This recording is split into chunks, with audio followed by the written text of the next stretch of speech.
Good afternoon, everyone. Welcome to today's special Russia Public Policy Seminar. My name is Alexander Cooley. I'm Professor of Political Science here at Barnard College at Columbia and the current director for another month of Columbia University's Harriman Institute. On behalf of my co-chair, Josh Tucker, director of the Jordan Center at NYU, we'd like to welcome you on this panel that reflects upon U.S.-Russia relations during the first year of the Biden administration. The faces on this panel should be familiar to everyone from previous programs and from their distinct contributions to scholarship and commentary in the region. But there's a lot on the agenda when we think about what came out of the summit, the next steps, questions like arms control, the situation in Afghanistan, and of course, trends now over Ukraine. So without further ado, I will hand things over to Josh. Just a reminder that this series is sponsored by the Carnegie Corporation of New York. As ever, we are thankful for your support over the years and allowing us to bring together distinguished experts and commentators on relevant issues of the day. Josh. Thanks, Alex. Thanks to all of you for joining us here today at lunchtime on the East Coast, dinner time in Moscow, breakfast on the West Coast. We're glad to have all of you here with us today for what I'm sure is going to be an incredibly fascinating discussion. I'm super excited to see what everybody has to say today about our topic. I just want to give everyone just a quick heads up that the sort of structure of what we're going to be doing here is we've asked each of our panelists to get a chance to speak. To kick off with some opening remarks, about 10 minutes each, at which point we'll then open it up for questions. Alex and I will ask some questions and we'll take questions from the audience. Because we're using the webinar format, you'll need to ask questions through the Q&A tab that's located at the bottom of the Zoom screen, or you can also, if you're watching on YouTube, you can put questions in the comments section. Alex and I will then choose from those questions to ask to our panelists. But the nice part about this is that you can actually leave those questions at any time. So I would encourage you, while the speakers are speaking, if you have questions that come up at that point, you can put them into the Q&A at that time in real time, and then we'll be drawing them after everyone's had a chance to do their opening remarks. So without further ado, I'd like to turn it over to the panel. Our first speaker today is going to be Robert Legvold, who's the Marshall D. Shulman Professor Emeritus in the Department of Political Science at Columbia University, where he specialized in the international relations of post-Soviet states. He was director of the Harriman Institute from 1986 to 1992. And prior to coming to Columbia in 1984, he served for 6 years as senior fellow and director of the Soviet Studies Project at the Council on Foreign Relations in New York. His most recent book is Return to Cold War. Bob, turn it over to you. Thank you, Josh. It's a pleasure to be back with the Harriman Institute community and with the program at NYU, and particularly to be among old and some new friends on this panel. My general reflection on this first year of the Biden administration's Russia policy is that things are better in some respects and unchanged in others. After Trump's 4 years in office, the US-Russia relationship ended where it began: hostile, recriminatory, unproductive, and disengaged. Thus, the Biden administration started from where roughly the Obama administration left off. Only the hole was deeper because Russia's cyber intrusions had added a paralyzing dimension to the mix of problems. A year later, the two sides are now more intensively engaged at multiple levels. National security advisors Jake Sullivan and Nikolai Patrushev speak regularly. Senior officials from many different agencies, not just the State Department, have developed and are addressing practical agendas with their Russian counterparts. In September, at the second of two plenary sessions of the Strategic Stability Dialogue, led by Wendy Sherman and Sergei Rabkov, the sides set up two working groups: the Working Group on Principles and Objectives for Future Arms Control, and the Working Group on Capabilities and Actions with Strategic Effects. And the two described the dialogue as intensive and substantive. During John Kerry's July visit to Moscow, he and his counterpart Ruslan Eldegiriev agreed to work on a range of issues, including satellite monitoring of emissions and reducing emissions of the powerful greenhouse gas methane and climate finance. But neither side claims that progress has yet been achieved in any of these areas, unless identifying where the positions of each side diverge constitutes progress. On the critical issue of cybersecurity, US officials say that the Russian government has done nothing to curb the activity of Russian-based ransomware groups, nor has it halted intrusions by Russian security agencies into US infrastructure or their disinformation efforts in social media. Steps to restore diplomatic staffs and facilities to a working level have gone nowhere. And most troubling, moments of tension with potentially explosive consequences continue to intervene, such as the current alarm over developments surrounding the Ukrainian crisis. Washington fears that the large-scale movement of Russian forces toward the Ukrainian border may be the prelude to a Russian decision to break the impasse over Donbass and wound the Zelensky government by lowering the military hammer. And as the administration asserts its ironclad security commitment to Ukraine, rouses European allies to the threat, and warns Russia of the cost were it to act, Putin charges the United States and its NATO allies with recklessly ignoring Russia's red lines by carrying out provocative naval and air exercises near Russia's Black Sea borders and turning Ukraine into a non-NATO military adjunct. Russia, he says, is reacting, and it will do more if necessary. For me, all of this underscores the fundamental challenge facing the administration as it proceeds with its Russia policy. How to balance the two sides of a two-track policy.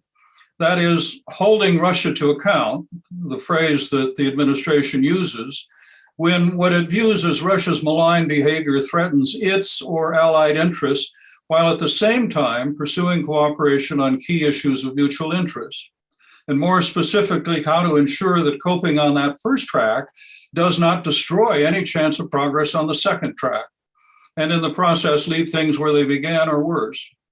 I do not believe that this circumstance will change or the two sides will begin to work themselves out of the Cold War in which they've been stuck since the eruption of the Ukrainian crisis 7 years ago, until there are changes in US policy that are reciprocated. And I stress reciprocated on the Russian side. First, the two sides need to find ways to integrate their current behavior, their current efforts to influence the actions of the other, their current responses to core conflicts with more serious attention to the larger stakes, namely those areas of existential threat where their cooperation and leadership is essential. That is the loss of control over an increasingly complex multipolar nuclear world, the destabilizing ravages of climate change, particularly its Arctic component, the evaporated hope of a Europe whole and at peace, replaced by a new military confrontation that cuts across the continent's most unstable regions from the Arctic to the Black Sea. And in particular, the rising risk that the US-Russia Cold War will merge with a new US-China Cold War. Second, in my view, leadership on both sides should, in ways that are occluded by their Cold War, revive some level of introspection. That is, a willingness to consider, even if not publicly done, their own role in the deterioration, and some level of empathy. That is, a strenuous effort to understand accurately the impulses behind the other side's behavior. Third, the administration needs to re-examine assumptions that underlie its Russia policy.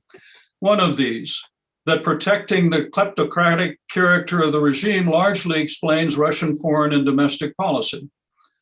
Kleptocratic it is, but it also pursues objectives that it sees as crucial to Russia's national security and welfare. The other assumption that Russia is a weak and declining power. The weaknesses it has, but better to see it as Andrea Kendall Taylor and Michael Kaufman argue in their current foreign affairs article, as a persistent power. Fourth, it needs to reform or reframe critical issues that are the most divisive, such as Ukraine and cyber intrusions, in ways, in my view, that have a better chance of succeeding. And here I obviously need to explain myself, but time in these opening comments does not permit that. And fifth, it needs to recalibrate the tools in its policy arsenal. For example, the omnidirectional, overworked raft of Russian sanctions needs to be rationalized. Priorities need to be set. Criteria for assessing success need to be established. And the conditionality for easing sanctions needs to be refined. And sixth, the administration needs to cross its fingers. Thank you. Thanks so much, Bob. That put a lot on the table in under 8 minutes, which is incredibly impressive. So thank you so much. Our next speaker is going to be Rose Gottmuller, who is the Stephen C. Hazy Lecturer at Stanford University's Freeman Spogli Institute for International Studies and the Center for International Security and Cooperation. Gottmuller was the Deputy Secretary General of NATO from 2016 to 2019, where she helped to drive forward NATO's adaptation to new security challenges in Europe in the fight against terrorism. Prior to NATO, she served as Undersecretary for Arms Control and International Security at the U.S. Department of State, advising the Secretary of State on arms control, non-proliferation, and political military affairs. She also served as the director of the Carnegie Moscow Center from 2006 to 2008, and is currently a non-resident fellow at Carnegie's Nuclear Policy Program, as well as a research fellow at the Hoover Institute. Rose, we're delighted to welcome you back and very much looking forward to hearing your thoughts a year in now. Oh, thank you very much, Josh. And it's a pleasure to be here with all of you on this weekend after the Thanksgiving holiday for us in the United States. I'm impressed with the number of people who have arrived to participate. Thank you very much for that. Bob, that is a tantalizing policy suggestion to keep the administration's fingers crossed. We should take it up in our discussion period and see what the goal would be of keeping the fingers crossed, because in some sense, I do think there is an element of chance and good fortune in how we pursue any bilateral relationship, indeed multilateral relationship. But in the case of the Russian Federation, of course, with the existential threat that we pose to each other, I think we also have to do our best to shape that element of chance in a way that avoids every chance of crisis and misunderstanding. So it is a critical relationship, and I wanted to begin with that point. It is also a persistent relationship, just as Bob quoted our colleagues in Foreign Affairs recently. But I wanted to, first of all, just review the bidding, where we are with the strategic stability dialogue as it is right at the moment, and then talk about two other aspects of it that I think are important to keep a sharp watch on. First of all, Bob already laid out the inception of the current round of strategic stability talks at the June summit in Geneva between Biden and Putin. All well and good. Since that time, there have been two plenary sessions, one in July and one at the end of September, all very much to talk about process. And I was glad to see heartened at the end of September, as again, Bob recounted, that two working groups were established, the first of which generally is focused on replacing the New START treaty over the next 5 years with an additional strategic arms reduction treaty. The second on the new strategic equation, as the Russians like to call it, I think is more interesting in a way, because it gives the opportunity for thinking through together the implications for the raft of new technologies that are out there emerging and disruptive, as some colleagues like to call them, but also offering new opportunities, as I've said repeatedly, for better and more efficient and effective strategic nuclear arms control in the way they might enhance and strengthen the monitoring and verification regimes. So I think there are challenges, of course, in new technologies, but there are also opportunities there. And I welcome the second working group as potentially an arena where those new technologies might be considered in all of their both positive and negative elements. But I do want to post a word of warning here. Many of you will remember the so-called defense and space talks from the period when the START treaty was being negotiated in the 1980s into the early 1990s. And that working group, or that set of negotiations, was also meant to explore in depth the implications of new technologies in missile defense and space at that time. And sadly, those talks turned into a kind of talk shop with not a lot of, as I recollect them, substantive accomplishments. So I think we have to take that historical warning and reflect on it now as we begin to wrestle together in a new working group with some of these technology issues. So that's where we are today. We do have, I understand, the working groups now on track to meet during this month, or rather during the month of December in the lead up to the holidays, and then a new plenary meeting to take place early in the new year. And I think, again, that shows a kind of business-like pace. I think that is fine. It's good. I do think that we probably need to pick up the pace again a bit if we do hope to make progress in the coming years on replacement for the New START treaty in particular. But I wanted to say for a moment how it seems to be viewed at the top levels in Moscow, this set of strategic stability talks. Putin has spoken approvingly of them several times at high levels, including at his Valdai intercessions a month and a half ago, and recently in his speech to foreign policy figures in Moscow just last week. And I took note of that, and I thought it was very important that he had spoken approvingly of the talks overall.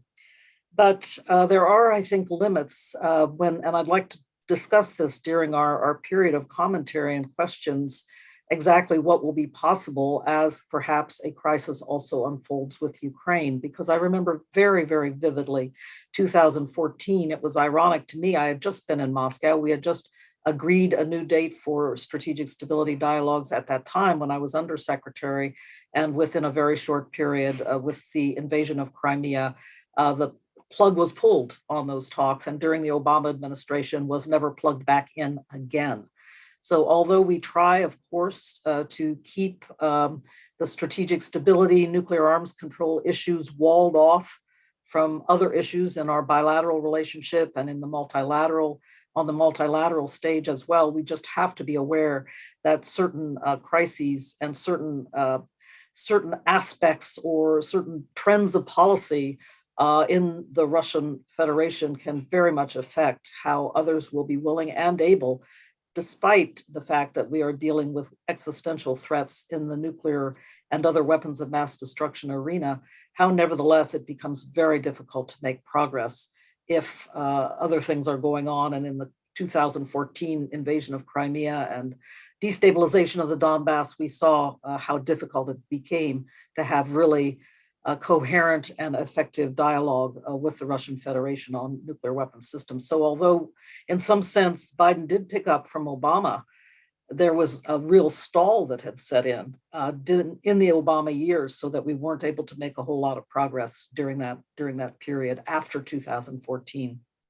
And now I bring myself to the last comment I'd like to make, and that is the interplay with the China strategic stability dialogue just agreed in the video, I guess you would say, summit between Xi and Biden 10 days ago. It's really, I think, important to consider now what may be possible there. This is not a session about China, so I won't go into too much depth.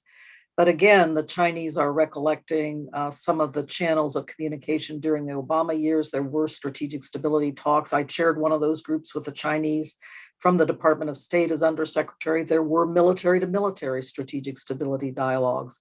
And when you look at it, it's rather ironic to me at this moment when we all are concerned about the fate of Ukraine and what the Russians might have as their intentions with regard to Ukraine. We may be at another point where strategic stability discussions take off with the Chinese and they are halted or they falter with the Russians. And that's precisely what happened in the period between 2014 and 2016, when President Obama left office, that there were a number of layers of discussion with the Chinese, some more productive than others, but it was a very active kind of agenda with the Chinese where there was much less going on with the Russians during that period. And that is an enormous irony. And to me, it is something that we need to think about in the United States, but it's also something that in Moscow needs to be thought about as well. Another big irony of this moment to me is, as former Deputy Secretary General of NATO, that the Russians have pulled out of NATO. They've taken their mission and taken it back home again, and they've shut the NATO office in Moscow. So we don't have any direct interaction, communications, links between NATO and Russia at the moment, just at a time when the dialogue between NATO and Beijing is opening up.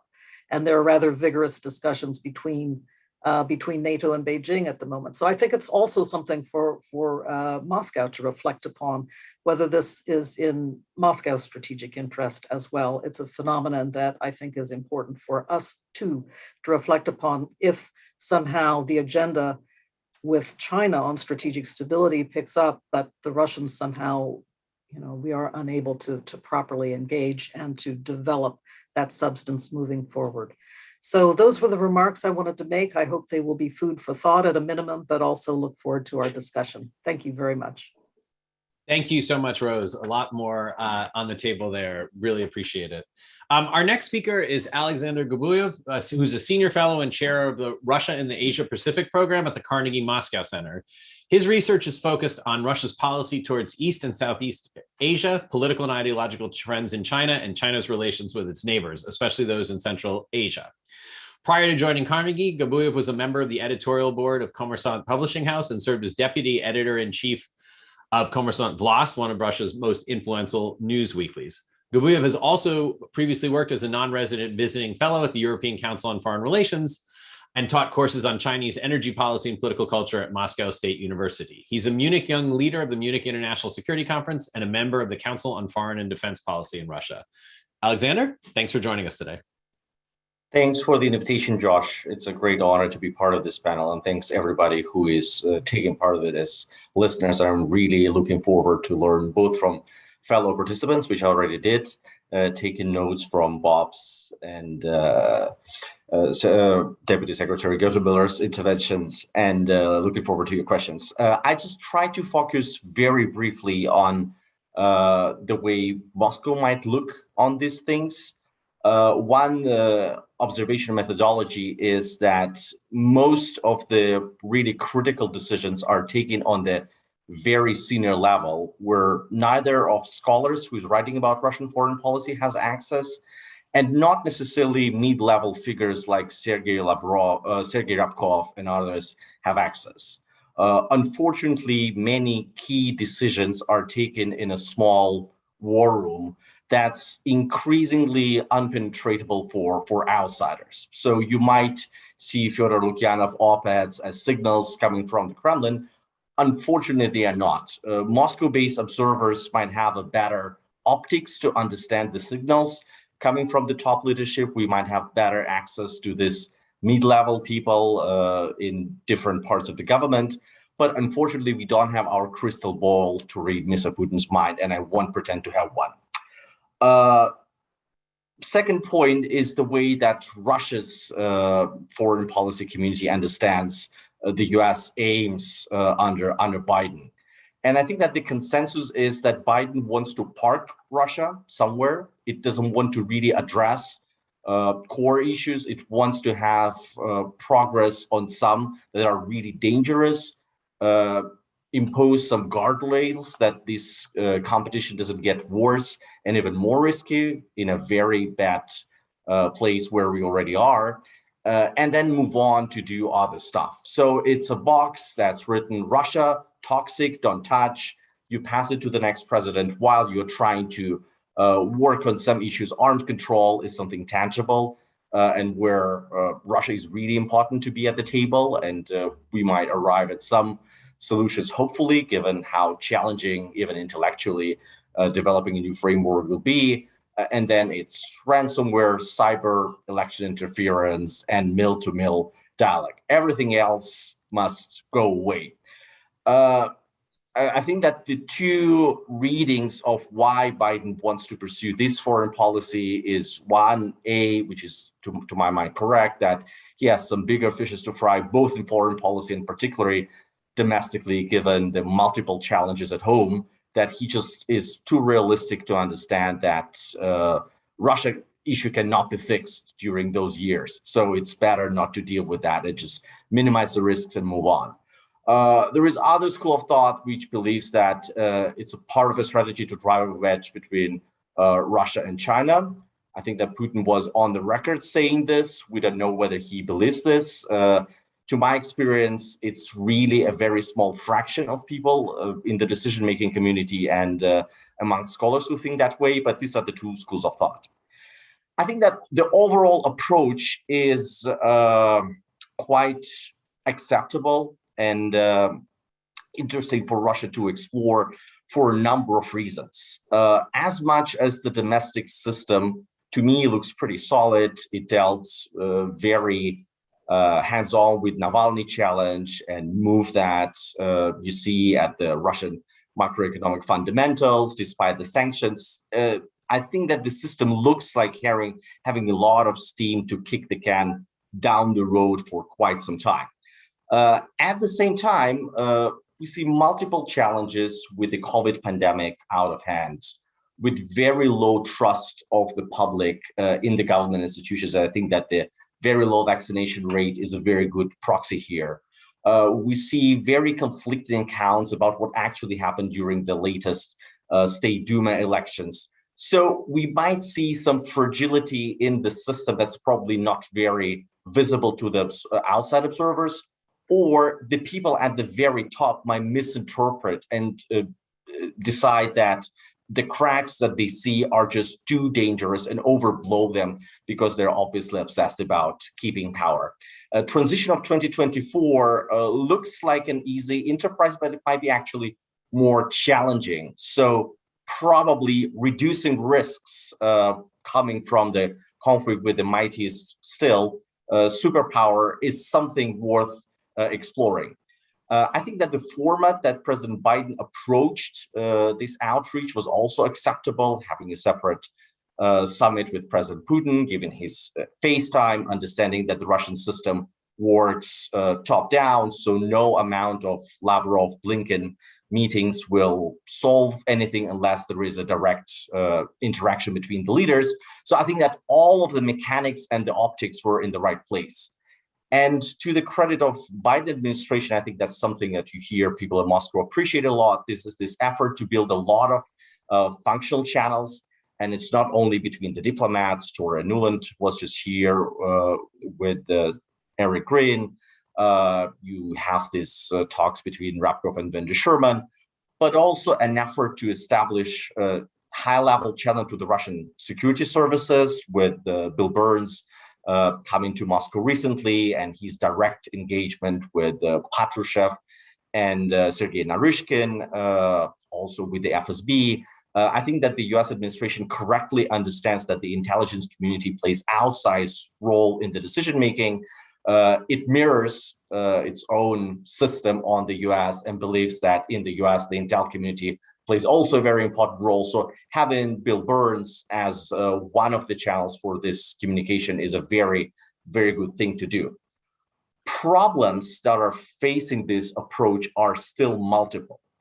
One is that Russia wants to have guardrails in its confrontation with the West, but at the same time needs the US as an internal adversary.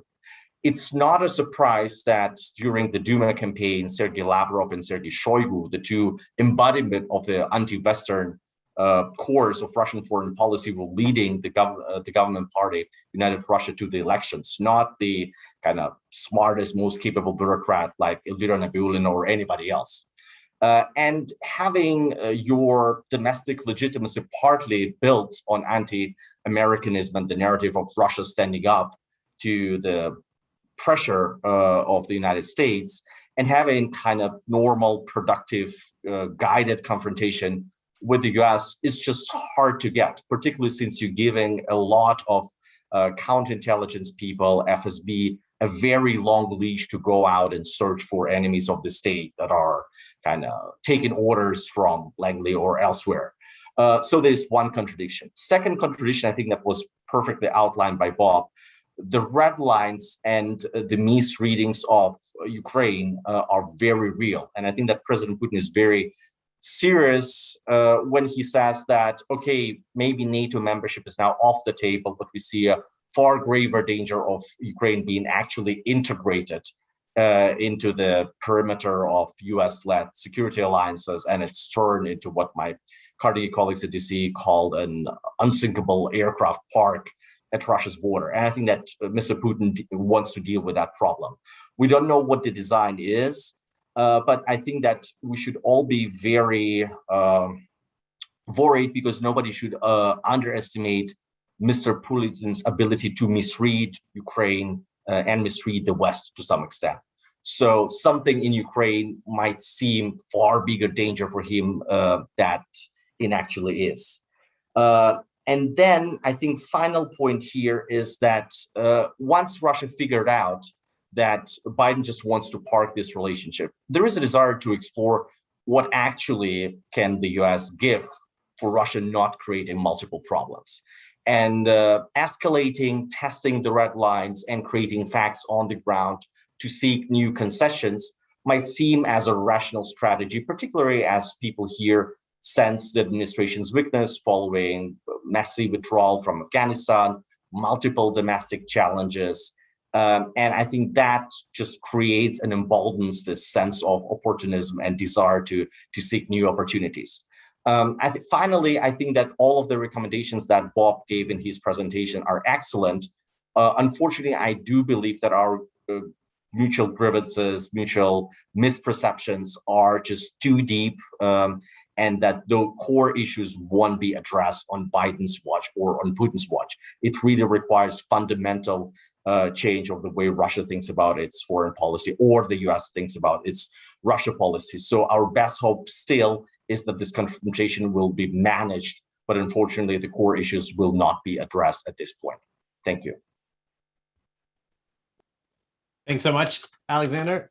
Our next speaker will be Maria Segovia, who is a postdoctoral fellow in political science at Virginia Tech University and a visiting scholar at the Institute for European, Russian, and Eurasian Studies and the Liberalism Studies program at George Washington University. She's also a member of PONAR's Eurasia, a George Washington University-based network of academics advancing new approaches to research on politics and society in Russia and Eastern Europe. Segovia's research interests include party politics, political behavior, and political economy. And throughout her career, Segovia has collaborated with multiple US research centers and think tanks to develop policy recommendations designed to address the challenges of democratic backsliding. These include the Brookings Institution, the Kennan Institute at the Wilson Center, the Carnegie Endowment for International Peace, and Freedom House, among others. Maria, it's also a pleasure to welcome you back, and very much looking forward on multiple levels to welcome you back to New York City, virtual New York City here, and welcome you back to this discussion. Very much looking forward to your remarks. Thanks a lot, Josh and Alex. It's an honor to be here. I just flew into Vilnius for this big gathering of Russia's independent representatives of civil society. And therefore, good evening, everyone. Now, I wanted to follow up on what a lot of speakers have said, but at a little bit of a different angle. So first of all, Vladimir Putin, who's been in power in Russia since 1999, has by now witnessed a total of 5 US presidents rotating in office. And while Putin's own fairly revisionist orientation and vision of the international politics has remained, although deepened over the years, we've seen the interesting pattern that most of these US presidents would come to power with an agenda of de-escalation of US relation in some form or shape, either reset or detente. And all of these presidents would leave the office under another round of deterioration in the US-Russia relations. Now, in contrast to this dynamic, Putin's orientation, as I said, while it changes, definitely evolves over time, it seems to have shaped into the evolved view, which is fairly revisionist, and that relies on 2 key pillars of the Russian foreign policy: the so-called sovereignty, you can argue, that is Russia's or Kremlin's complete control and agency over all of the domestic developments within Russia, and the so-called multipolarity, or you can call it New Yalta, that is Russia's primacy in the post-Soviet space and the so-called regional spheres of its interests, including Ukraine. Now, Biden's team, Joe Biden took office in 2021, has not been really different in the way, in shaping this partner, in the way the US-Russia relations has been developing over these years. Although Biden's team has not explicitly voiced the reset policy, partly because reset really does not have a good legacy in the US-Russia relations at this point, they did definitely attempt at some sort of detente, at least with Russia. And as, for example, Professor Legwold has emphasized, it's essentially based on several premises, essentially the focus is on China, as Alexander Gaboyev has said. Russia should be parked. That is, avoid annoying Russia by not forcing or imposing too harsh sanctions. And I have to say, so far, the Biden administration's sanctions policy has not been very strong. At the same time, try to negotiate with Russia on some issues such as, for example, climate change or nuclear arms control that also has been mentioned. I have to say that emphasis on the transatlantic relations, right, that the Biden administration pushes forward also allows to some extent to push the responsibility for designing a tougher policy on Russia on European allies, right? Because you can argue that we need to prioritize transatlantic relations, and therefore we will not be pushing Nord Stream 2 sanctions, as the Biden administration has done and keeps doing. As you know, right now it actually actively resists the additional sanctions that Congress is trying to push on Nord Stream 2. And again, trying to essentially push the responsibility on European allies, while the Biden administration actually focuses on China. Now, the question is, another problem I have to say is that what we hear consistently in interactions with the administration's officials is that the other problem is the lack of clear understanding of what the Kremlin's intentions actually are. So it's not just the Russian policy community, as Alexander has mentioned, that is facing this problem. It's also the US community, even the administration. For example, currently there's a huge debate ongoing about what actually is the purpose of the military buildup at Ukraine's border. And ultimately, it's also important to mention that Biden's team include some of the team members who influence Russia policy, such as John Kerry, for example, who previously advocated the reset policy and also are actually actively support this idea of essentially more reconciliatory relationship with Russia. But the question is, what message does it actually send to Putin? First of all, unlike Biden's administration, Putin himself does not want to be parked. This is clear. And there is a cycle that's emerging that Putin artificially creates some sort of escalation, as we've seen in April on Ukraine's border, as we've seen in Syria in 2015. And we are probably witnessing right now, again, at Ukraine's border, where by creating this tensions, he forces the US to start talking to him and draws important symbolic benefits from that, because it reconfirms the idea of Russia being a powerful player on the international stage, and also allows him to push his own agenda on the US administration. It looks like the lesson in April for Putin was that this strategy works, and probably one of the reasons of why we see what's currently going on Ukrainian border. That the additional meeting is very important for Putin is very clear. His spokesman, Dmitry Peskov, for example, has repeatedly mentioned another possible meeting with Biden upcoming, while actually we have not heard anything similar being mentioned from the US side. And unfortunately, the other takeaway that Putin is probably getting from this kind of this current Biden's policy on Russia is that essentially the escalation works, and the fair weakness of sanctions that Biden's administration so far has been imposing on Russia. In particular, I wanted to mention the second round of sanctions on chemical weapons. The use of chemical weapons following Navalny poisoning was really rather symbolic. And essentially, it shows that Putin hasn't achieved at least one goal in his policy, that is full control over domestic situation in the country. So there's no repercussions for what Putin is doing domestically.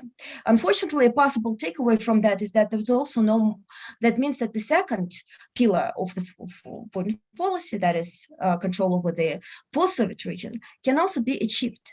And unless we see a strong response towards what's going on around Ukraine right now from the Biden administration, it looks like Putin may actually come up with fairly dangerous conclusions based on this current dynamic. Thank you. Thanks very much, Maria. Our final speaker today will be Timothy Coulson, who is the Morris and Anna Feldberg Professor of Government and Russian Studies at Harvard University. He's previously served as director of the Davis Center and chair of the Harvard Department of Government. His main research interest is in Russian and Eurasian government and politics. He's the author of many books, but including Moscow Governing the Soviet Socialist Metropolis, which was named the best scholarly book in government and political science by the Association of American Publishers. And his most recent book is Everyone Loses: The Ukraine Crisis and the Ruinous Contest for Post-Soviet Eurasia with Samuel Trapp. Coulson has been a fellow of the American Academy of Arts and Sciences since 2011, and even more importantly, has previously delivered the Jordan Center Distinguished Lecture. So Tim, it's a great pleasure to have you back, and we're looking forward to you rounding out these introductory comments from our panelists, and in particular, if you will pick up from your most recent book title here. Well, yes, we'll get around to that, I suppose, and in our conversation more generally.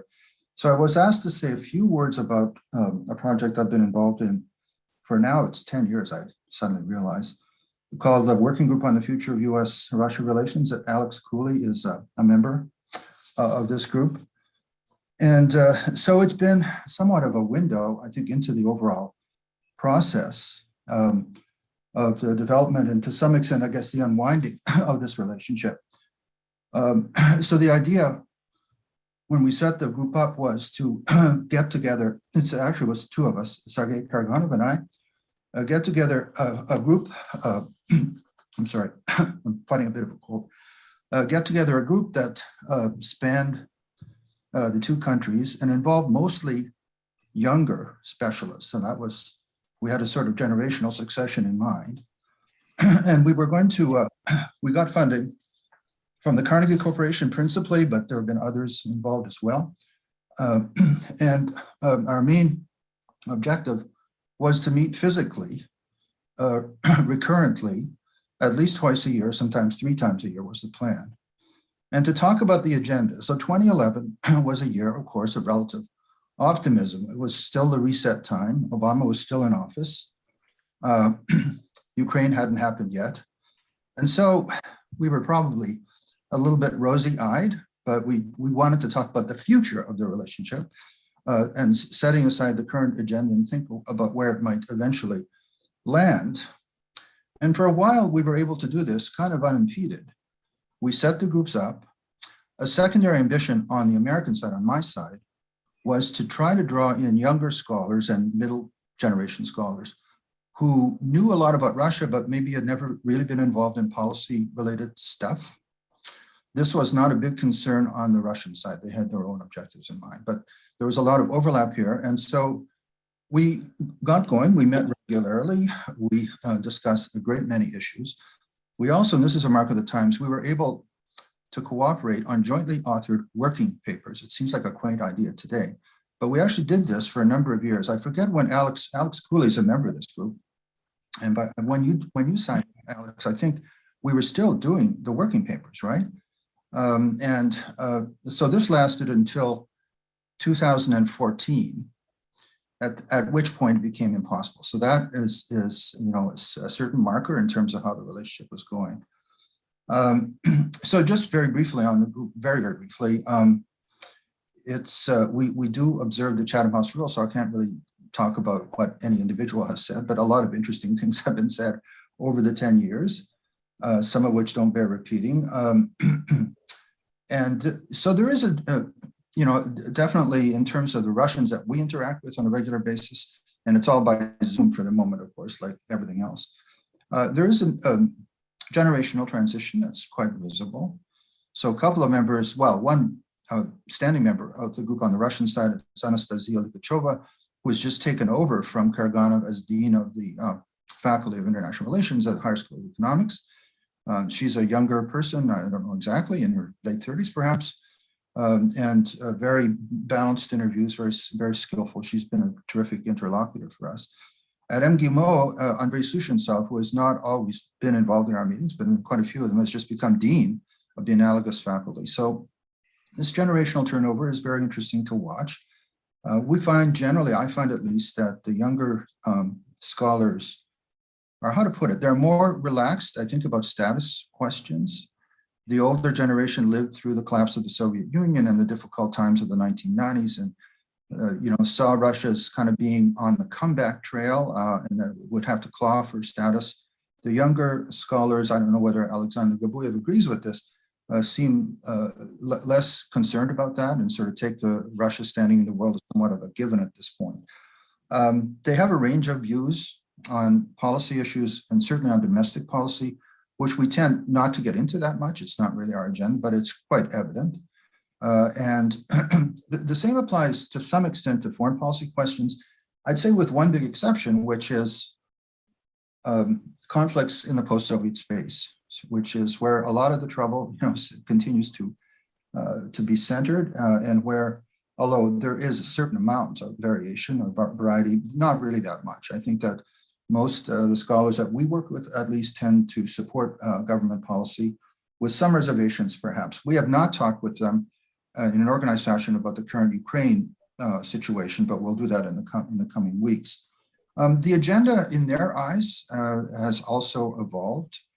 I think there's a certain impatience with even talking about the post-Soviet space because they feel that they know what Russia's interests are. The government is pursuing them, and it's time to move on to some other things. That would be possible.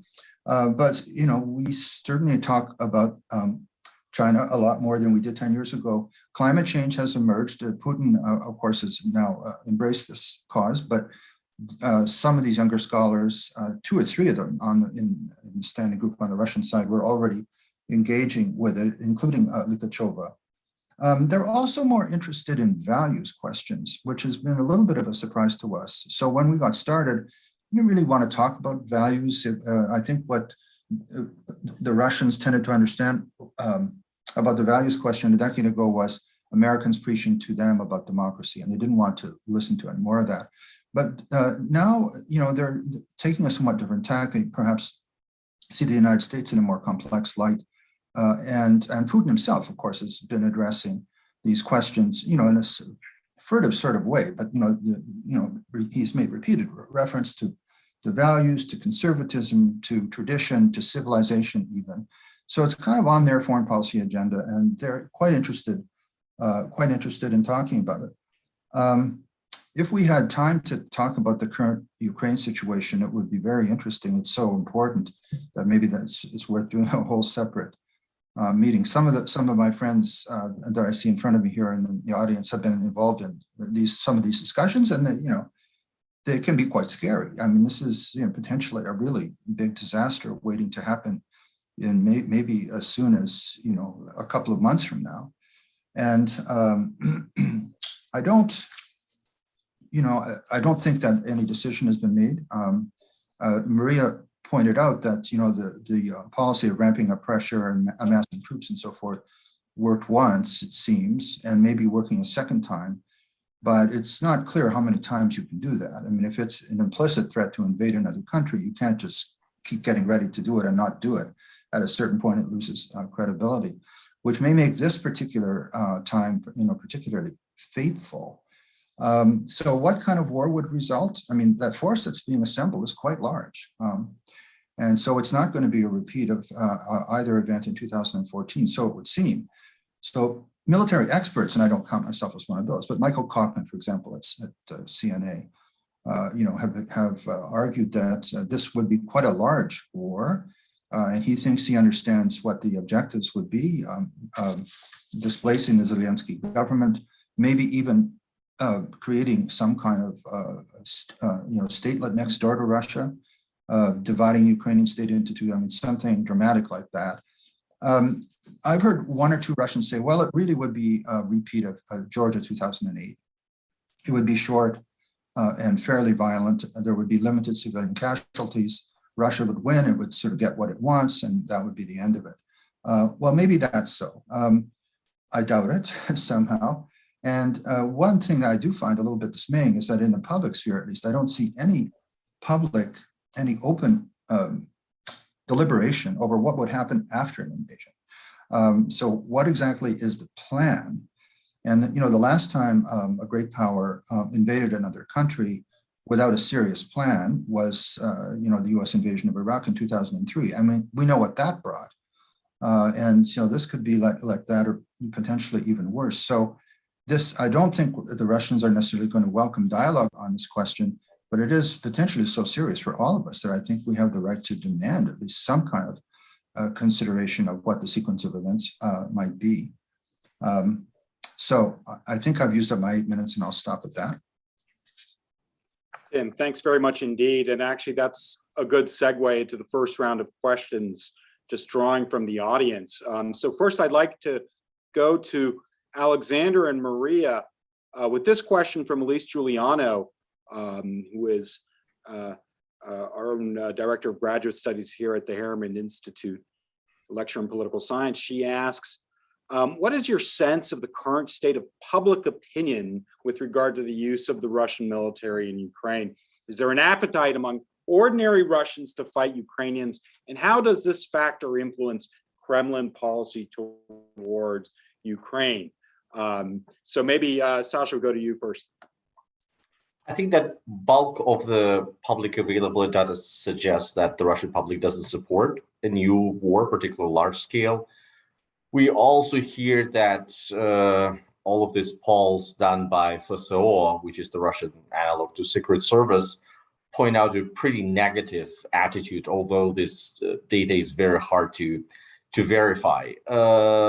Unfortunately, one shouldn't underestimate the ability of the Kremlin to shape narrative. I think that most of the people were kind of indifferent to what was going on in Ukraine before Maidan, and this very aggressive propaganda over the course of several months has really set the stage for nearly universal support for Crimea annexation and Russia's deeper involvement in Donbass.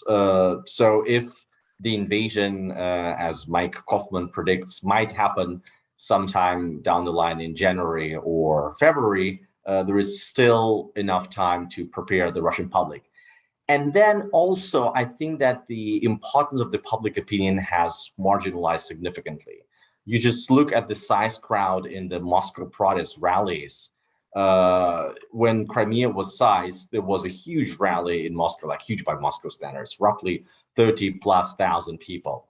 Now nothing is happening. Public is definitely very apathic and doing day-to-day survival. So actually, Kremlin might think that this is a bigger cause, and then the public will swallow whatever the desire that there is. And if there is a plan for a victory, then the public will probably cheer and applaud. But it's very hard to figure out where the Kremlin stands on this. Thanks. Thank you. Maria, what's your view? Yeah, I very much agree with Alexander on that. I actually finished an article lately highlighting pretty much every single point Alexander has made. The important element, I'd say, that in light of the economic stagnation in Russia, there's actually a growing demand for Russia primarily being, there's a question that's asked regularly by Levada Center about that. Would you rather have Russia be a great power, military great power, or a country with a high standard of living? And so we've seen the number of responses continuously growing that Russia should be primarily a country with a high standard of living. And specifically in the recent poll, August 2021, it reached the maximum share for all of the period of observations for 20 years. So that sort of gives you the idea how much Russians want normalization over militarization. That's also reflected in other Levada, in other polls that show actually demand for normal relations with the West. And in general, the important point here is that Russia's anti-Western orientations is generally overinflated in the Western public sentiment. As a matter of fact, Russians actually are not as anti-Western, and the elites are much more anti-Western in Russia than the society is. And they are the ones that are actually driving this narrative. Putin support, actually, I think Tim Coulson's previous works has shown that in mid-2000s, actually, Putin support largely relied on groups of Russians who wanted good relations with the West, so more pro-Western groups of people. But having said that, unfortunately, not that any of that matters, right? Especially in light of the recent domestic waves of repressions, Putin and the Kremlin feel increasingly insulated from the domestic opinion. And of course, as Alexander has pointed out, Russians also are not very eloquent in pushing the Kremlin in terms of imposing costs on the Kremlin following this military aggression. We've seen that there's actually not as much punishing the Kremlin for all these incursions in neighboring countries, and instead Russians seem to be much more concerned about other issues. So in this sense, yes, the public opinion will impose some constraints, but that will be only a minor considerations of all of the other factors that the Kremlin takes into account, and unfortunately increasingly small. The public opinion constitutes increasingly smaller part of these considerations. Thank you, Maria. Next question is a two-parter, and it's going to go to Rose and Bob. And feel free to engage with either or both of the parts. And one part draws on Walter Jerko's question about is there anything that the U.S. and NATO can mitigate the Russian threat and build up to Ukraine right now? And so that's the short term. The longer term question comes over a question on YouTube that sort of mentions some of the points we've discussing regarding Russia's place in NATO over the long term. One thing that was mentioned, the red line of Ukrainian membership in NATO might be gone, but now we see concern about actual NATO activities with Ukraine and in Ukraine, which is shifting the ground and the calculus. So what then is the sustainable formula for NATO's engagement with Ukraine and the NATO-Ukrainian Russian relationship more broadly? So perhaps start with Rose and then we'll go to Bob on either of those. Okay, well, those are very interesting questions and of course, extremely complex and difficult ones as well. My view is that at the present time, and it has been for a long time, that NATO needs to concentrate on incident response and crisis avoidance with regard to Russia. And certainly that plays a role in what is going now on the borderlands of Ukraine. But where the Russian troops are amassing is not, of course, it threatens NATO allies in the Baltic states and Poland, but the big buildup is against Ukrainian territory per se. So just in terms of doing everything that NATO can to, again, message and convey the importance of avoiding incidents that could spin into crisis and perhaps into conflicts. That's very important. Today, there is beginning in Riga a NATO foreign ministerial today and tomorrow into Wednesday. It will go on, then picking up with the OSCE ministerial in Stockholm as well. So many opportunities to message at a high level. I know it seems rather unsatisfactory, but in tactical terms, I think it is so important for those messages to be consistent, persistent, and at a high level. And there are opportunities this very week to ensure those messages are articulated in a loud and strong way.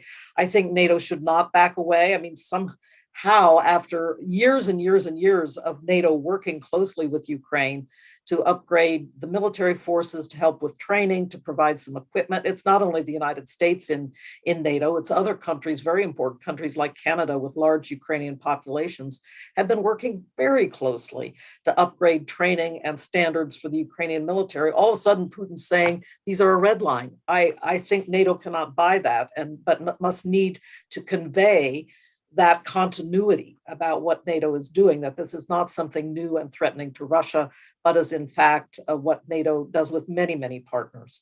And finally, over the long term, perhaps it's simply unrealistic, but let us not forget the spirit of the NATO-Russia Founding Act and everything that was done in the first decades after the demise of the USSR to try to bring NATO and Russia closer together and not to see NATO posing a direct threat to Russian borders. I think it's all important that we sustain the kind of limitations placed on NATO expansion in the NATO-Russia Founding Act, such as the 3 no's that are so important. And to be honest with you, I was quite concerned in the past weeks with the negotiations in Germany over the formation of the new government there, that there were some words flying around about, well, if Germany backs out of the NATO nuclear mission, perhaps weapons should go into Poland. I think that's the wrong approach. But we need to continue to reinforce the notion that NATO and Russia can work together, that NATO is not pressing against Russian borders. I know, and I agree with what was said earlier, that Russia needs, or the politicians at the highest level in Russia need NATO and the United States to be the enemy right now for domestic political reasons. But NATO should not allow that rhetoric to stand. They need to push back against that as not the NATO way. Thank you, Bob. Well, Alexander had said that a number within the expert community in Moscow see the Biden administration's the purpose of its Russia policy to park the Russia problem so that it can attend to other more important elements of foreign policy. And I would say that within a substantial portion of the US expert community, that's exactly the language they use in order to characterize the Biden policy toward Russia. But the Ukrainian crisis demonstrates that that's not possible. You can't park the Russia relationship. It is too central to fundamental international security, beginning with the core issue of European security. I agree entirely with Rose that an important part of the response needs to be focusing, first of all, generally on engagement. Everyone says that in these circumstances, we have to engage because the situation is too dangerous. And several of the other speakers today have said that. But the engagement then needs to have an agenda, it needs to have a point. And the engagement should, first of all, include thoughts about crisis avoidance, as Rose was saying, or if you will, this is a perfect illustration. We're an academic group of what a de-escalation strategy should be when we start to think about de-escalation in crises before they have crossed the threshold into a violent conflict. And I'm not sure that that we have thought enough about that on the US side in policymaking, and in a way where tactically the challenge is to engage the Russians, to draw the Russians into that kind of thing.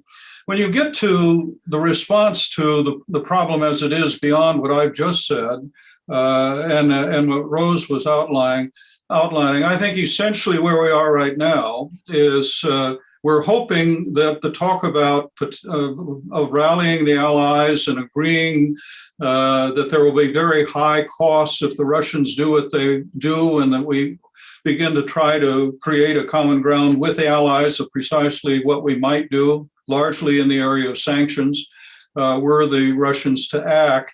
I think all of that is designed to essentially deter the act, because I don't think we have much after that. If the Russians act in a large way, I think the single hard fact is that whatever impelled the Russians to do what they did on large scale military, there is no counteraction that's equivalent to that on our part.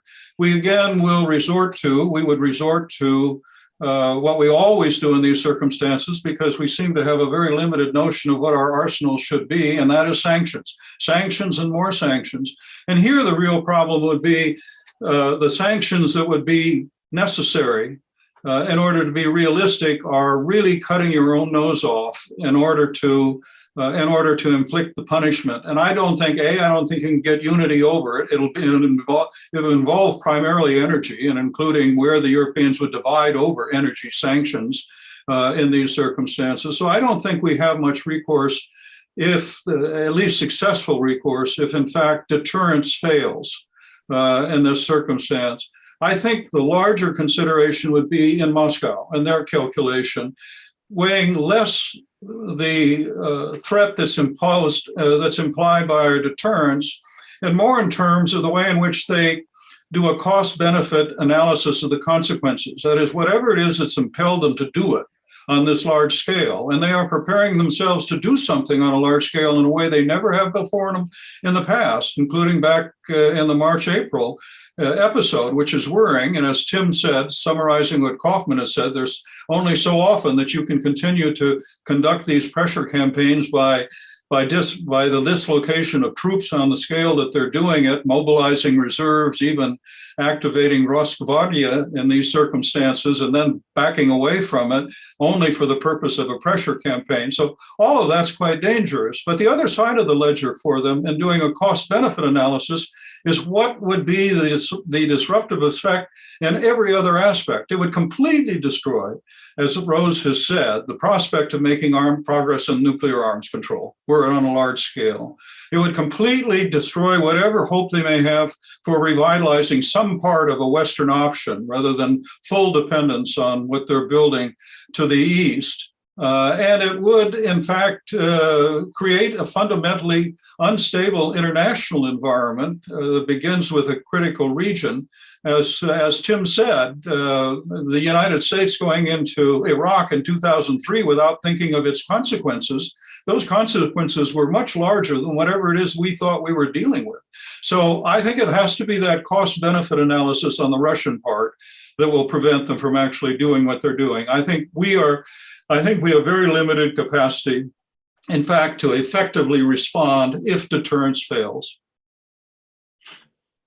Thanks so much, Bob. I'm going to pivot now for a second, but I do want to just point out, I think there's a tension between saying that it needs to be deterrence, but then saying that once the action has taken place already, there's nothing we can do in response, right? So that leads, I think that, to me, that is also worrisome, because for the deterrence to work, there has to be a belief that things that can be done in response. No, I'm not arguing. And I think that's what the planning is underway right now. There will be a Western response, but I don't think that Western response is going to do anything to alter their decision. It's a little like what happens after Crimea and then Russian intervention in Donbass and the Western reaction, sanctions, and so on. There was an argument that was made back in 2014 to 2016 that we were essentially deterring the next step, something that would be worse. But I don't see any. There will be a reaction, but I don't think it will alter the circumstance and the tragedy that will have occurred. All right, I'd like to bring Tim in here now. Tim, we want to, obviously, you've written this book about Ukraine. We want to hear from you and give you a chance to weigh in on Ukraine before we pivot to a couple of other topics that we want to try to hit before the end. But just to make it more difficult for you, I'm going to throw in two more questions on the table. One is, we've got Tim Fry's question in the chat, noting that Mark Galeotti called for scrapping Minsk II is simply not viable, while your co-author Sam has recently called for returning to Minsk II as the only game in town. So we were wondering if you have an opinion on this debate. But the other thing I would love to hear from you about is actually pivoting right off of what Bob was saying previously, is that, this set of arguments about Ukraine and Crimea having served certain domestic politics objectives of rallying around the flag, of the U.S. as the external enemy, but that those domestic objectives, the extent to which they're being undercut by what Maria was talking about before, and this is William Courtney's question as well in the chat, about the continuing deterioration of Russian living standards, coupled with this sense that Russians are more interested in living standards than they are in this great power status, and the extent to which there's danger that, you talked about going back to the well of standing up and then standing down. There's also going back to the well of trying to stir up a big, war with Ukraine or war in this area in order to shore up domestic support. Is this a more precarious position that Russia is in now than they were in 2014? Or you can respond to any of the other questions that were asked previously. So I'll leave it all for you. Well, on Minsk II, I think if they go ahead and do what they're threatening to do, that Minsk II will become irrelevant, because the game will be involve a much bigger canvas. And that may be one of the motivations for scaling up, which is that it's very hard to salvage this thing at this point. Zelensky seems to be incapable of delivering anything by way of implementation of Minsk II. He's afraid of nationalist resistance and so forth. And, there are certain consequences when you elect a comedian as president. They're not necessarily the best crisis decision makers. The Russians also, of course, are, continue, the Russian government, to integrate the Donbass into Russian society and the Russian economy. And this has happened in stages, but the latest one being removal of all trade barriers. You have 600,000 citizens, 350,000 voted in the Russian election in September. So these are well-known facts, and I think they didn't exist when Minsk II was signed. But still, talking about it is better than not talking about it, and maybe they need Minsk III, or probably won't be in Minsk anymore, but in any case, to move on to something. it's better than fighting a war and dividing Ukraine into two. Yeah, the domestic policy component of this, of course, is really interesting, and I'm glad Maria raised this point. I've seen the Levada survey as well and used it in teaching, and so Russian public opinion, often moves in contradictory directions. People don't necessarily reconcile one belief with another, one perception with another. Michael McFall and Catherine Stoner out at Stanford have written a lot about this, right? The search for domestic legitimacy as the driver of Russian foreign policy, as what led them to do Crimea and so forth. And I don't really buy it. I think it has complex effects, not always the ones that they want on public opinion. And in any case, I don't really see why Putin needed it in 2014. He'd been reelected, reinstalled, things were very nicely under control. So to go to all of that trouble just to get the Crimean bounce, which everybody knew was going to eventually wear off anyway, it just doesn't quite add up for me. But to get back to Maria's point about this poll and what it reveals, yes, my question would be, maybe that Maria could take this on. Does being a great power really apply to the relationship with Ukraine? So Velika Держава, that to me connotes in Russian acting on the global scale, dealing with the United States and China at the big table and so forth. Whereas Ukraine, is so local and it's such an intimate thing for the Russian elite in particular. It's a foreign policy issue, kind of, but it bears on domestic issues very directly. And I think it doesn't quite resonate with great powerism. It's something a little bit different. I'm not sure what phrase I would assign to it. So I find myself slightly puzzled. The other thing to watch, of course, is also this long-standing question has been asked for 25 years, if not more. Do you think Russia's going in the right direction or not? And currently that's a tie. It's almost precisely even. And that is something to watch, and it's wonderful. We have it all the way back to 1993 or something like that. It's returned to pre-Crimea levels, which is about half of Russians think, 40% think it's going in the wrong direction, 40% think it's going in the right direction, and the other 20%, like me, don't know which way it's going. Maria, if you want to take 30 seconds to respond to Tim, and just a heads up that we'll go to Alexander next, and we're going to pivot a little bit towards China, although you can weigh in on the point you wanted to make before on Ukraine. Quickly jump in and say thank you very much. Excellent points. The going in the right direction poll, as far as I understand, is very closely correlated to Putin's own approval and generally the system approval in the country. And every single poll we see right now is back to pre-Crimea level, which is very interesting. Like we're right now in the situation which preceded Crimea. The society were quite unhappy with the regime, essentially, because in a autocratic society, if you have an autocrat who has 60% polls, that means 1/3 of society does not like the autocrat, essentially. On your excellent point about Ukraine, whether that applies to great power or not, that I wish there were more polls to answer this question. I think it actually deserves its own study. But from my own perception, Russians will believe whatever TV channels are telling them on issues that are not very salient. And on TV channels, Ukraine is definitely positioned as part of Kremlin bigger geopolitical struggle with the United States for essentially partition of the world. Maybe Alexander will also help me here, because I'm sure he watches Russian TV more often. But essentially, I think that very importantly, Russians think of international politics largely reflecting the TV agenda. We've seen it, for example, with their positions on the war in Syria, where polls really dramatically reflected what the TV state propaganda. And as long as that's what TV channels are broadcasting, that's what they're likely to think. Thanks, Maria. Alexander, I want to pivot to you, and there have been some questions thrown to you on the Ukraine situation, but I want to make sure as we head into the last 15 minutes or so of discussion that we have some time to discuss China. And there's a couple of different questions, I think, on the table on China.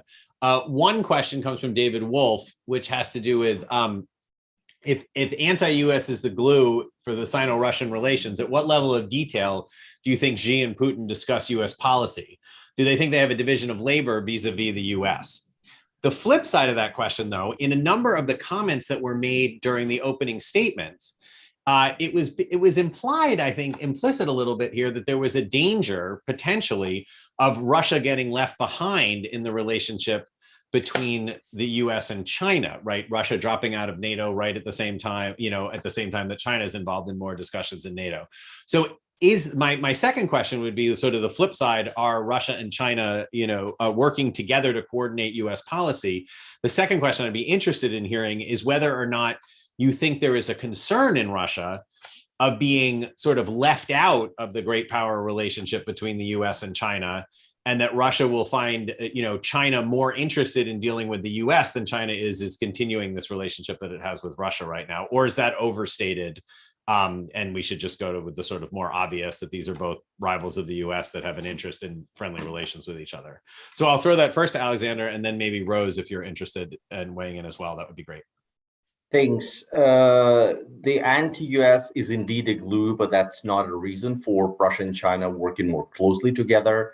I think that the desire not to go back to the confrontation during the Sino-Soviet split, the solved and sealed border provide a lot of reasons to cooperate and to not always with each other, but never against each other is the formula. Then there is this huge degree of economic complementarity that is underexplored, and there is still an enormous room for Russia to either pull eggs from the Europe basket and put them into China basket, or produce new eggs like the 2 gas fields that are supplying gas to Power of Siberia 1 to bring them to the Chinese market. And that will grow. We saw that China as a Russia's trading partner was just 10% before Crimea annexation, and its share has nearly doubled this year by roughly 20%.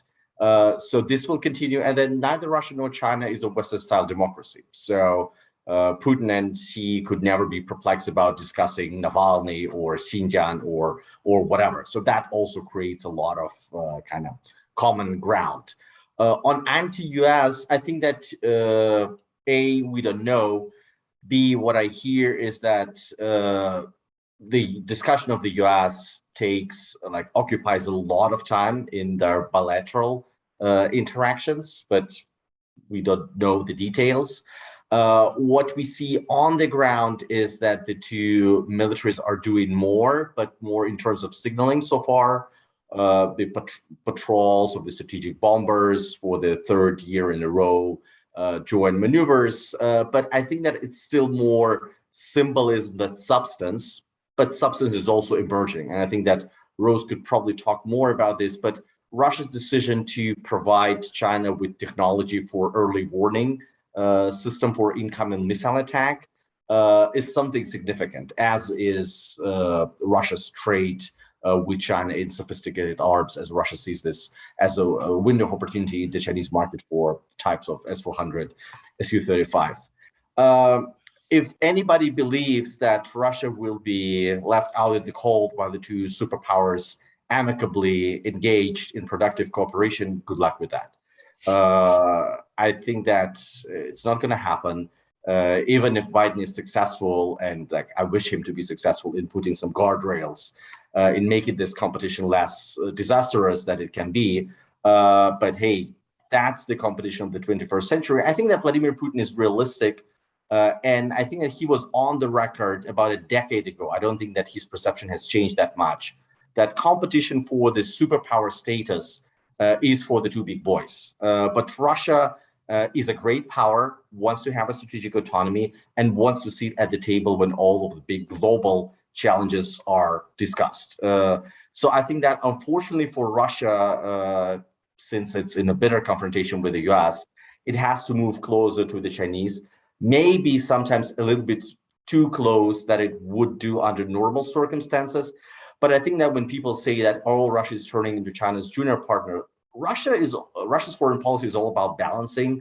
Russia was never an equal to NATO or the US or the EU in terms of military power or in terms of economy. And it's still a pretty formidable adversary. I totally agree with Andrea Kendall-Taylor and Mike Kaufman on this. And I think that the risks of China using its leverage to make Russia do something that Russia wouldn't do under normal circumstances are 10, 15 years down the road. They are not now. And Russian elite, like the people I'm talking to, are sometimes saying like, hey, Sasha, like in 2014, we were so dependent on the West. And when they tried to cross our red lines, we were able to stand up and punch them in the face. And definitely, like, we don't have these issues with the Chinese, but if they dare to challenge us, we will be able to do that. And by the way, our dependence on China is so much less than our dependence on the West. So it's not worth talking about it. I think that it's short-sighted, but that, I think, is the consensus view in Moscow. Thanks, Sasha. Rose? Thank you, Sasha. That was really interesting. As I said in my earlier answers, there's a lot of very interesting tactical action going on now that I don't know what it adds up to in the long term. First of all, I take note of the fact that Shoigu was able to speak to his Chinese counterpart very openly and reported in the media within the last several days. And the talk about upping the number of strategic bomber patrols was front and center. These were important signals at a time when the United States, General Austin, the Secretary of Defense, and the Chairman of the Joint Chiefs of Staff, General Milley, have not been able to get in touch with their Chinese counterparts. So these are important tactical signals going out that I think we need to take a good note of and pay attention to. I am not sure what they add up to in the long term, however, and I did want to agree also with Alexandra's point about Russian foreign policy is all about balancing. And that is what concerns me about the lack of Russian attention to the Chinese upping its rate of communication with the United States at the present time and with NATO. If Russia's foreign policy is all about balancing, why isn't it being cleverer about sustaining and maintaining its communication links with NATO and also with the United States? It's being pretty clever about the Putin-Biden lines of communication, and I like the fact, I absolutely agree that it's great. There's a kind of multifaceted interagency discourse going on now at a high level, and the role of Bill Burns, I think, is very important indeed. But why isn't it being cleverer about taking note of what opportunities are coming down the road? I think Russia, I do not believe that Russia, the United States, and China should be in a trilateral strategic stability dialogue. But I think there should be a general interest between Moscow and Washington about figuring out what the heck is going on with the Chinese nuclear buildup. And in that way, there should be some mutual lines of communication opened up while we both are trying to talk to China about their strategic objectives and their nuclear plans. So that's really all I'm talking about. I don't believe that somehow Washington and Beijing can gang up on Moscow and be treating it consistently as the little brother. That's not what I'm talking about. I'm interested in why Russia is not being clever at its foreign policy balancing act right now. That's very interesting. If I could pick up on this and bring in Bob into the conversation in a couple of ways. One, as a longtime observer of, I think you also coined the phrase in some of your publications, the strategic triangle. What do you make of these latest chapters in US-China-Russia relations? And then the second part, I wonder if I could pick up on your comment about kleptocracy and the importance of domestic factors versus more kinds of realist or state-oriented kinds of national interests. As you know, the Biden administration has made prioritizing anti-kleptocracy part of its national security framework. So how would you advise them to reconcile this regarding the Russia relationship? Of course, there's always these tensions between promoting a certain set of values and promoting interests, but it seems that this is going to be absolutely magnified in this administration's case because advisors like Jake Sullivan have talked about the importance of anti-kleptocracy and elevated right up there. So I know that's a lot for you to deal with in the end, but it would be great to get your thoughts on this. Well, quickly on the second question, the aspect of kleptocracy on the Russian side, I think the Biden administration may make a mistake unless their own view has evolved since Biden as a presidential candidate, where he said in his address to the Council on Foreign Relations as a candidate, the problem is, the essence of the problem is a kleptocracy that's trying to protect itself. And he has at various points supplemented that with notions that this is an exceedingly weak country as a result, even though it's a threat to us for two reasons. It's trying to undermine our democracy and it's trying to divide allies along the line. So I think the premise needs to be changed. and back to this business about seeing Russia as a persistent power with the problem of kleptocracy. The U.S. policy toward Russia since the collapse of the Soviet Union has had an element of trying to engage them, dealing with them on the issue of corruption within Russia. You'll remember during the Yeltsin period, we had direct contacts between the leaders of the FBI and the counterpart sources within Russia. That was all, it seems to me, naive in many respects. And I'm not sure that as a policy objective, trying to find ways by which we could encourage a serious effort to deal with corruption in Russia, I think that's just not on the agenda. So the alternative, can we use the corruption as a kind of a cudgel against them? I mean, there is always this talk about, at some point, revealing the sources of Biden's or of Putin's wealth and the others around him and the rest of it. What kind of effect that would have, I don't know. So I don't mean to be dismissive of the issue. I think it's there. My one cautioning would be that we don't assume that this is the only thing that drives the Russian leadership or regime. On China and Russia and the triangular relationship, I agree with Rose's formulation on that. But I do believe that at this point, first of all, I agree with Alexander that the Russian-Chinese relationship is now deeper than it's ever been. Deeper than certainly it's deeper than it was at any point during the Cold War. With all of its many different elements and those that Alexander has quite rightly summarized. I think there's more room for it to go. I think the extent to which it goes further will be a function of US policy. I mean, we can, if we conduct the wrong kind of policy, we certainly can advance the intimacy and the interaction and the strength of the Russian-Chinese collaboration. And that leads me to the last point I would make. There are many problems now, critical problems now, that involve both Russia and China. We can deal with them, whether it's nuclear weapons or climate change or global pandemics or other issues in this way bilaterally. But I think we make a mistake in the United States if we continue to leave US policy toward Russia, US policy toward China in separate silos. Tom Graham and I have been writing about this and arguing that the United States needs to begin breaking out of bilateralism as a policy format and begin thinking trilaterally about how we deal with these issues in which the other two powers are equally important and where their behavior creates a larger problem for us. Their cooperation creates a larger problem for us, whatever it may be. I finished just with the general proposition, the notion that both Russia and China no longer agree with a rule-based order that the United States has sponsored over time.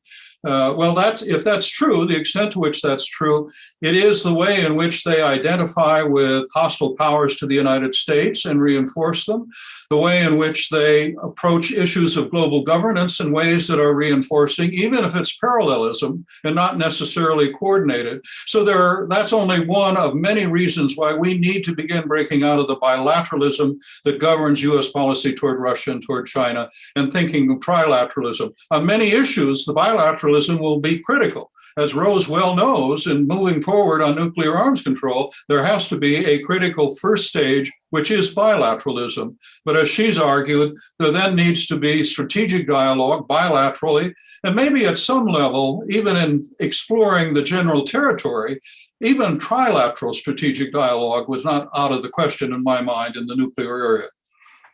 All right, thank you, Bob, for those wise words. And we're almost out of time. Let's just go to Tim for the final word.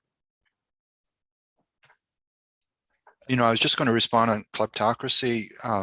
I've never found it that useful a term, and I'm never sure what the State Department means by it. If it means that Russia is run by thieves, right, who are driven by the desire to steal, then I don't think it makes a lot of sense.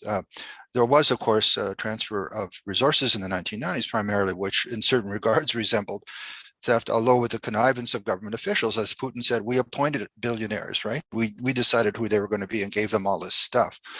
I think there are lots of ways in which wealth and power interact in Russia. This is maybe one of them, but it's only one of quite a few. There's actually no great correspondence between wealth and political influence in Russia.